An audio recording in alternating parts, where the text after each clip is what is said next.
चलिए दोस्तों, इस वीडियो में जानेंगे कि चंद्रयान 3 को कैसे लूनर ग्रेविटी ने अपने अंदर खींचा। बता दें दोस्तों, चंद्रयान 3 का सक्सेसफुली लूनर ऑर्बिट इंसर्शन हो चुका है और ये हम भारतीयों के लिए बहुत ही गर्व की बात है। अब चंद्रयान 3 बहुत ही अच्छे तरीके से लूनर ऑर्बिट यानी कि चंद्रमा के ऑर्बिट में अच्छे से परिक्रमा कर रहा है और ऐसा एग्जैक्टली हुआ जैसा इसरो ने प्लान किया था। अब देखिए, जानते हैं दोस्तों कि कौन सा ऐसा विज्ञान लगाया गया जिसे चंद्रयान 3 को चंद्रमा ने अपने अंदर खींच लिया, अपने ऑर्बिट में खींच लिया। चलिए उस पर थोड़ा सा नजर डालते हैं, ये किस तरीके से हुआ और ऐसा करने से क्या फायदा होगा चंद्रयान 3 को, और अगर ये नहीं होता तो क्या होता। चलिए इस बारे में डिटेल से चर्चा करते हैं, मगर उससे पहले रिक्वेस्ट है दोस्तों, अच्छे कंटेंट लाने के लिए काफी टाइम लगता है हमें और अच्छे वैल्यू भी हम प्रोवाइड करते हैं अपने वीडियो में, तो थोड़ा सा सपोर्ट कर दिया करो भाइयों। वीडियो को लाइक करके चैनल को सब्सक्राइब कर दो भाइयों। तो चलते हैं चंद्रयान 3 की तरफ। बता दें दोस्तों कि चंद्रयान 3 अब लूनर ऑर्बिट में प्रवेश कर चुका है और वो चंद्रमा की ग्रेविटी में जकड़ चुका है। बता दें दोस्तों, चंद्रमा का जो गुरुत्वाकर्षण बल है वो 40,000 किलोमीटर दूर तक काम करता है। अब इस रेंज में कोई भी चीज अगर उसके अंदर आएगी तो चंद्रमा अपनी ग्रेविटी से अपने अंदर खींच लेती है। अब जब चंद्रयान 3 उसकी ग्रेविटी में उसको जब इंटर करना था, ऑर्बिट इंसर्शन करवाना था, तो चंद्रयान 3 की गति को कम किया गया, लगभग 6 गुना उसकी स्पीड को कम किया गया, तभी वो चंद्रमा की ग्रेविटी में इंटर कर पाया। बता दें दोस्तों,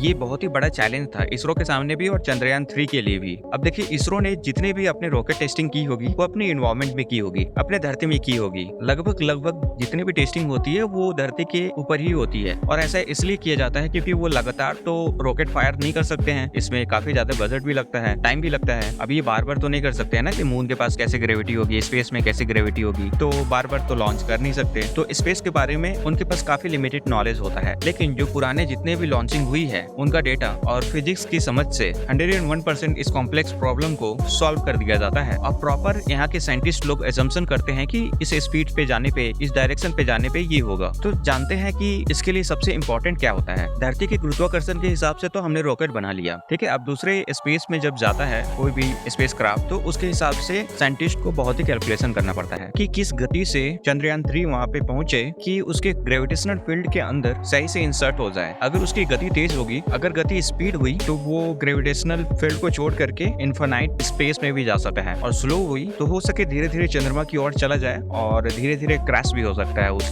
केस में। अगर मान लीजिए उस स्पेस क्राफ्ट की गति भी तेज रही और ट्रैजेक्टरी भी अगर गलत रहा गया, ट्रैजेक्टरी वो है जिस डायरेक्शन से वो एंटर कर रहा है, तो भी वो सॉफ्ट लैंडिंग नहीं कर पाएगा और क्रैश कर जाएगा। इस केस में बाकायदा स्पेस की टीम ने, मिशन ऑपरेशन के जो टीम वाले थे इसरो के, वो मतलब कि एक प्रोजेक्टर रूम होता है जहाँ पे सारे लोग बैठ करके वहाँ से सारे लोग ट्रैकिंग करते हैं, टेलीमेट्री ट्रैकिंग करते हैं और सारा कमांड वहीं से दिया जाता है। इन्होंने अपने पुराने एक्सपीरियंस को गैदर करते हुए, उसके इन्फॉर्मेशन को गैदर करते हुए, यानी कि चंद्रयान 1, चंद्रयान 2 जिसमें कि लूनर ऑर्बिट इंसर्शन सक्सेसफुली किया गया था, पुराना एक्सपीरियंस तो इनका है ही, तो उसी हिसाब से इस चंद्रयान 3 को भी इंसर्ट करवाया, एकदम पार्टिकुलर डायरेक्शन में, पार्टिकुलर स्पीड के साथ। बता दें दोस्तों, इसे रिटार्डेशन फेज कहते हैं। एक टाइम था दोस्तों जब चंद्रयान 3 की स्पीड इतनी बढ़ा गई थी कि 40,000 किलोमीटर प्रति आवर की स्पीड पकड़ ली थी, जबकि जब चंद्रमा की ग्रेविटी में जब उसे भेजना था तो उसे 7,000 से लेकर के 3,000 किलोमीटर प्रति घंटे की स्पीड में करना था। तो वो इसरो के साइंटिस्टों ने अचीव कर लिया है और वो सक्सेसफुली इंसर्ट भी कर चुका है और वो सर्कल करना स्टार्ट भी कर चुका है। अब देखिए, ग्रेविटी क्या होती है। ब्रह्मांड में जिस चीजों का भी मास होता है उसके अंदर ग्रेविटी होती है, वो अपने सेंटर के पास और भी चीजों को खींचता है। धरती की जो ग्रेविटी है वो 6 गुना ज्यादा है मून से, क्योंकि उसका मास भी मून से काफी ज्यादा है। देखिए, कहा जाता है कि हर एक ऑब्जेक्ट का ग्रेविटी होता है, जिसका मास है उस हिसाब से उसकी ग्रेविटी भी होती है और उसी हिसाब से वो बल भी लगाता है। अब देखिए, धरती पे जब हम खड़े होते हैं तो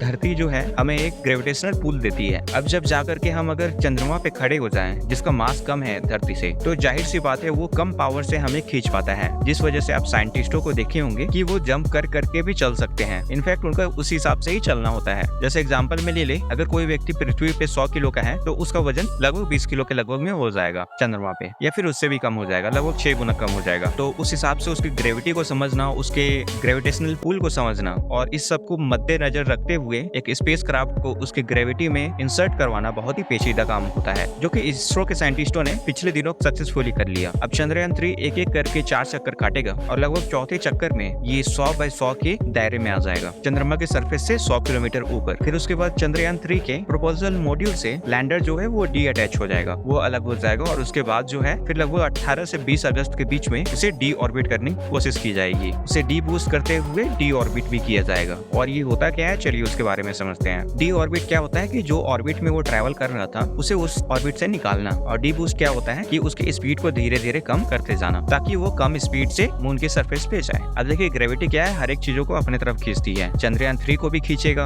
उसके लैंडर को भी खींचेगा। अब उस खिंचाव को कैसे रोका जा सकता है, क्योंकि वो खिंचाव तो बहुत ही ताकतवर होती है। तो उस केस में क्या है, वो डी बूस्टिंग किया जाएगा। अब इस केस में क्या है, इसरो के साइंटिस्ट लोगों को ये चैलेंज होगा कि चंद्रयान 3 एक पार्टिकुलर डायरेक्शन में हो जाए और वर्टिकल हो जाए और धीरे धीरे डिसेंड करना स्टार्ट कर दे। ऐसा ना हो कि वो अपने फेस के बल से उतर जाए। और इस चीज से वो बचाते हैं उसके रेट्रो इंजन्स। जो रेट्रो इंजन्स होते हैं, अब पहले क्या था, रेट्रो इंजन को यूज किया जा रहा था उसकी स्पीड को बढ़ाने के लिए, ठीक है। अब उसको यूज किया जाएगा ग्रेविटेशनल जो पुल है चंद्रमा का, उसकी तरफ अपने बेस को करके अपनी स्पीड को वो कम करेगा। वो रेट्रो इंजन जो है वो लगातार बूस्ट करेगा, जिससे क्या है कि चंद्रयान 3 का स्पीड कम होता जाएगा धीरे धीरे। जाहिर सी बात है, जब नीचे वो गिरता रहेगा तो उसे अपोजिट साइड में एक फोर्स को जनरेट किया जाएगा और धीरे धीरे उसकी स्पीड कम किया जाएगा। और यही एक समय रहेगा जिस टाइम पे विक्रम लैंडर के नीचे जो कैमरा लगा हुआ है वो स्कैन करेंगे सरफेस को और उनके ऑन बोर्डिंग कंप्यूटर को गाइड करेंगे। क्योंकि चंद्रयान 3 साउथ पोल में उतरने जा रहा है तो वहाँ पे काफी अंधेरा रहता है नॉर्मली। कई जगह तो ऐसा है जहाँ पे सूरज की रोशनी तक भी नहीं पहुँचती है। तो इस केस में क्या है, चंद्रयान 3 को लूनर डे में उतारा जाएगा, मगर ऐसी स्थिति में भी वहाँ पे काफी ज्यादा अंधेरा होता है।